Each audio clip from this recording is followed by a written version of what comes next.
میں نے مقابلے میں پہلا انعام حاصل کیا. اس کے بعد نثار صاحب اور ان کا نام اسلام آباد ریڈیو کی ادبی اور موسیقی کے پروگراموں کے لیے لازم و ملزوم ہوا. اور انہوں نے بہت سے ایسے پروگراموں کی تشکیل میں ہماری مدد کی جو شاید ان کی محنت اور شمولیت کے بغیر مکمل نہ ہو.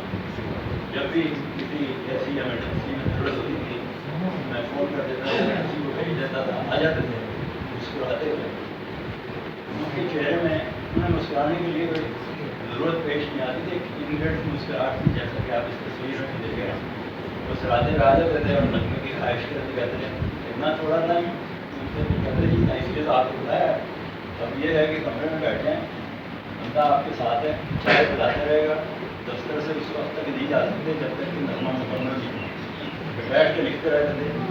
ایک دن اسی طرح کا نغمہ لکھ رہے تھے, میرے دفتر والوں نے کہا نغمہ مکمل ہو گیا اور ناسک صاحب کی گاڑی مانگنے میں بھیج دیں. بھیج دیں. ناسک صاحب چلے گئے, نغمہ دے گئے دفتر میں. صبح کوئی مجھے 8:30-9 بجے فون آیا, سر جی دفتر پہنچ گیا. میں نے کہا نہیں آپ بتائیں. تو کام کرنے کا نام ایسے یہ کہہ رہا تھا کہ نغمہ میں نے رات کو لکھ لیا ہے. کل تو میں جان چھڑانے کے لیے ایسی 4 سے 17 لکھ کے آ گیا تھا. میں چائے پلانے والا چھوڑ نہیں رہا تھا.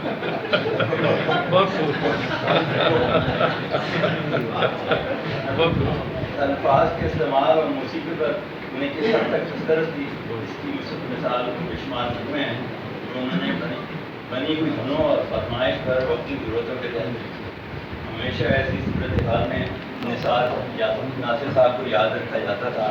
پاکستان ٹیلی ویژن پروڈیوسر ان کی کمی ہمیشہ محسوس کرتے رہیں گے. اللہ